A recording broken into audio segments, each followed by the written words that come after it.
Carta de Tiago, capítulo 1. Tiago, servo de Deus e do Senhor Jesus Cristo, às 12 tribos que andam dispersas, saúde. Meus irmãos, tende grande gozo quando cairdes em várias tentações, sabendo que a prova da vossa fé opera a paciência.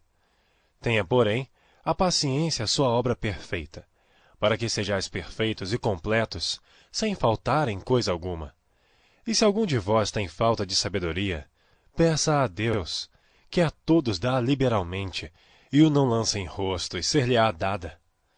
Peça-a, porém, com fé, em nada duvidando, porque o que duvida é semelhante à onda do mar, que é levada pelo vento e lançada de uma para outra parte. Não pense tal homem que receberá do Senhor alguma coisa. O homem de coração dobre é inconstante em todos os seus caminhos. Mas glorie-se o irmão abatido na sua exaltação, e o rico em seu abatimento, porque ele passará como a flor da erva. Porque sai o sol com ardor, e a erva seca, e a sua flor cai, e a formosa aparência do seu aspecto perece. Assim se murchará também o rico em seus caminhos. Bem-aventurado o homem que suporta a tentação, porque quando for provado, receberá a coroa da vida, a qual o Senhor tem prometido aos que o amam. Ninguém, sendo tentado, diga, de Deus sou tentado, porque Deus não pode ser tentado pelo mal, e a ninguém tenta. Mas cada um é tentado, quando atraído e engodado pela sua própria concupiscência. Depois, havendo a concupiscência concebido, dá à luz o pecado, e o pecado, sendo consumado, gera a morte. Não erreis, meus amados irmãos. Toda boa dádiva e todo dom perfeito vem do alto, descendo do Pai das luzes, em quem não há mudança nem sombra de variação. Segundo a sua vontade, ele nos gerou pela palavra da verdade, para que fôssemos como primícias das suas criaturas. Portanto, meus amados irmãos, todo homem seja pronto para ouvir, tardio para falar, tardio para se irar, porque a ira do homem não opera a justiça de Deus. Por isso, rejeitando toda a imundícia e superfluidade de malícia, recebei com mansidão a palavra em vós enxertada, a qual pode salvar as vossas almas. E sede cumpridores da palavra, e não somente ouvintes, enganando-vos com falsos discursos. Porque se alguém é ouvinte da palavra e não cumpridor, é semelhante a um homem que contempla ao espelho seu rosto natural. Porque se contempla a si mesmo, e vai-se e logo se esquece de como era. Aquele, porém, que atenta bem para a lei perfeita da liberdade, e nisso persevera, não sendo ouvinte esquecidiço, mas fazedor da obra, este tal será bem-aventurado no seu feito. Se alguém entre vós cuida ser religioso, e não refreia a sua língua, antes engana o seu coração, a religião desse é vã. A religião pura e imaculada para com Deus, o Pai, é esta: visitar os órfãos e as viúvas nas suas tribulações, e guardar-se da corrupção do mundo. Capítulo 2. Meus irmãos, não tenhais a fé de nosso Senhor Jesus Cristo, Senhor da glória, em acepção de pessoas. Porque se no vosso ajuntamento entrar algum homem com um anel de ouro no dedo, com trajes preciosos, e entrar também algum pobre, com sórdido traje, e atentardes para o que traz o traje precioso, lhe disserdes, assenta-te tu aqui num lugar de honra, e disserdes ao pobre, tu, fica aí em pé, ou assenta-te abaixo do meu estrado. Porventura não fizeste distinção entre vós mesmos, e não vos fizeste juízes de maus pensamentos? Ouvi, meus amados irmãos. Porventura não escolheu Deus aos pobres deste mundo para serem ricos na fé e herdeiros do reino que prometeu aos que o amam? Mas vós desonrastes o pobre. Porventura não vos oprimem os ricos, e não vos arrastam aos tribunais? Porventura não blasfemam eles o bom nome que sobre vós foi invocado? Todavia, se cumprirdes conforme a Escritura, a lei real, amarás a teu próximo como a ti mesmo, bem fazeis. Mas, se fazeis acepção de pessoas, cometeis pecado, e sois redarguidos pela lei como transgressores. Porque qualquer que guardar toda a lei e tropeçar em um só ponto, tornou-se culpado de todos. Porque aquele que disse, Não cometerás adultério, também disse, não matarás. Se tu, pois, não cometeres adultério, mas matares, estás feito transgressor da lei. Assim falai e assim procedei, como devendo ser julgados pela lei da liberdade. Porque o juízo será sem misericórdia sobre aquele que não fez misericórdia, e a misericórdia triunfa do juízo. Meus irmãos, que aproveita se alguém disser que tem fé e não tiver as obras? Porventura a fé pode salvá-lo? E se o irmão ou a irmã estiverem nus, e tiverem falta de mantimento cotidiano, e algum de vós lhes disser, ide em paz, aquentai-vos e fartai-vos, e não lhes derdes as coisas necessárias para o corpo, que proveito virá daí? Assim também a fé, se não tiver as obras, é morta em si mesma.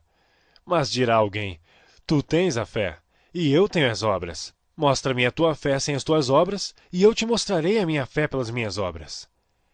Tu crês que há um só Deus, fazes bem. Também os demônios o creem e estremecem. Mas, ó homem vão, queres tu saber que a fé sem as obras é morta? Porventura o nosso pai Abraão não foi justificado pelas obras, quando ofereceu sobre o altar o seu filho Isaque? Bem vês que a fé cooperou com as suas obras, e que pelas obras a fé foi aperfeiçoada. E cumpriu-se a escritura que diz, e creu Abraão em Deus, e foi-lhe isso imputado como justiça, e foi chamado amigo de Deus. Vedes então que o homem é justificado pelas obras, e não somente pela fé. E de igual modo Raabe, a meretriz, não foi também justificada pelas obras, quando recolheu os emissários e os despediu por outro caminho? Porque assim como o corpo sem o espírito está morto, assim também a fé sem obras é morta.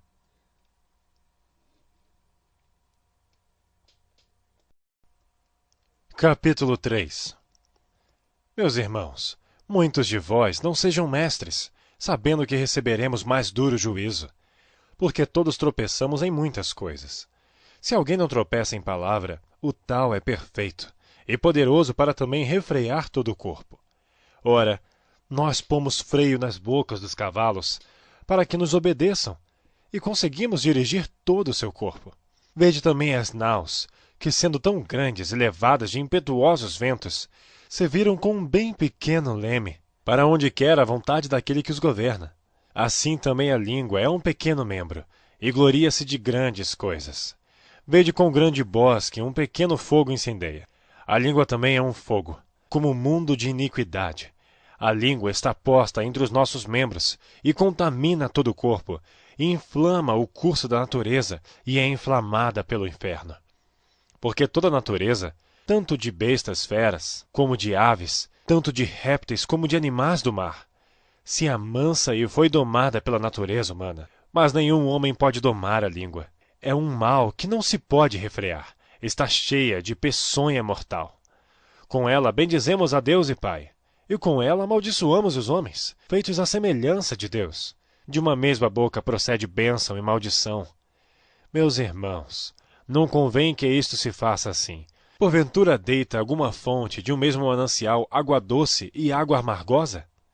Meus irmãos, pode também a figueira produzir azeitonas, ou a videira figos? Assim tampouco pode uma fonte dar água salgada e doce. Quem dentre vós é sábio e entendido? Mostre pelo seu bom trato as suas obras em mansidão de sabedoria. Mas se tendes amarga inveja e sentimento faccioso em vosso coração, não vos glorieis nem mentais contra a verdade. Essa não é a sabedoria que vem do alto, mas é terrena, animal e diabólica. Porque onde há inveja e espírito faccioso, aí há perturbação e toda a obra perversa. Mas a sabedoria que do alto vem é primeiramente pura, depois pacífica, moderada, tratável, cheia de misericórdia e de bons frutos, sem parcialidade e sem hipocrisia. Ora, o fruto da justiça semeia-se na paz, para os que exercitam a paz.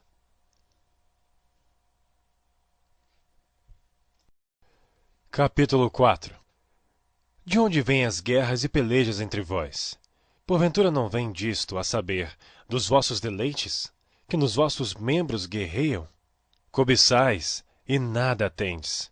Matais, e sois invejosos. e nada podeis alcançar. Combateis e guerreais, e nada tendes, porque não pedis.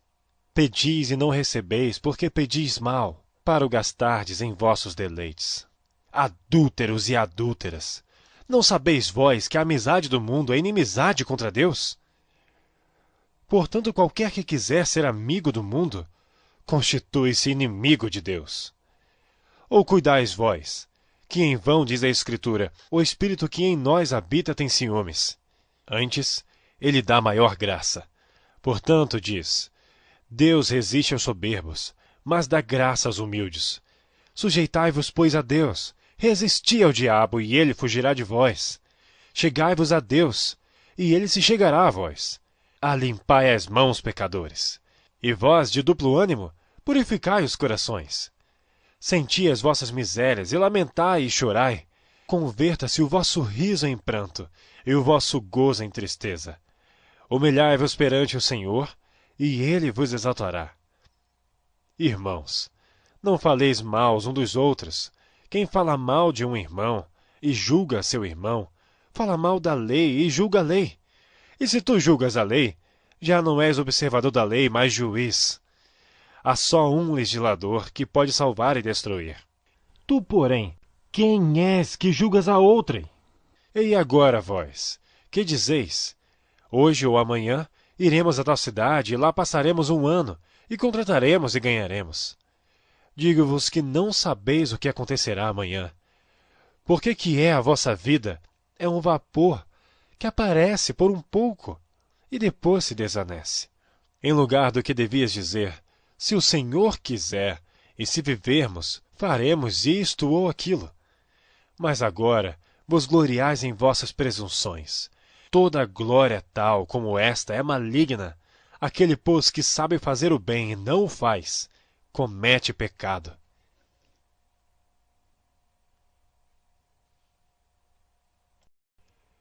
Capítulo 5. Eia, pois, agora vós, ricos, chorai e pranteai por vossas misérias, que sobre vós hão de vir. As vossas riquezas estão apodrecidas, e as vossas vestes estão comidas de traça. O vosso ouro e a vossa prata se enferrujaram, e a sua ferrugem dará testemunho contra vós, e comerá como fogo a vossa carne. Entesourastes para os últimos dias. Eis que o jornal dos trabalhadores que ceifaram as vossas terras, e que por vós foi diminuído, clama, e os clamores dos que ceifaram entraram nos ouvidos do Senhor dos Exércitos. Deliciosamente vivestes sobre a terra, e vos deleitastes. Cevastes os vossos corações como num dia de matança. Condenastes e matastes o justo, ele não vos resistiu. Sede, pois, irmãos, pacientes até a vinda do Senhor. Eis que o lavrador espera o precioso fruto da terra, aguardando-o com paciência, até que receba a chuva temporã e seródia. Sede vós também pacientes. Fortalecei os vossos corações, porque já a vinda do Senhor está próxima. Irmãos, não vos queixeis uns contra os outros, para que não sejais condenados. Eis que o juiz está à porta. Meus irmãos, tomai por exemplo de aflição e paciência os profetas que falaram em nome do Senhor. Eis que temos por bem-aventurados os que sofreram. Ouvistes qual foi a paciência de Jó, e vistes o fim que o Senhor lhe deu. Porque o Senhor é muito misericordioso e piedoso. Mas, sobretudo, meus irmãos, não jureis nem pelo céu, nem pela terra, nem façais qualquer outro juramento. Mas que a vossa palavra seja sim, sim, e não, não, para que não caiais em condenação. Está alguém entre vós aflito? Ore. Está alguém contente? Cante louvores. Está alguém entre vós doente? Chame os presbíteros da igreja e orem sobre ele, ungindo-o com azeite em nome do Senhor. E a oração da fé salvará o doente, e o Senhor o levantará. E se houver cometido pecados, ser-lhe-ão perdoados. Confessai as vossas culpas uns aos outros, e orai uns pelos outros para que sareis. A oração feita por um justo pode muito em seus efeitos. Elias era homem sujeito às mesmas paixões que nós, e orando, pediu que não chovesse, e por 3 anos e 6 meses não choveu sobre a terra, e orou outra vez, e o céu deu chuva, e a terra produziu o seu fruto. Irmãos, se algum dentre vós se tem desviado da verdade, e alguém o converter, saiba que aquele que fizer converter do erro do seu caminho um pecador, salvará da morte uma alma, e cobrirá uma multidão de pecados.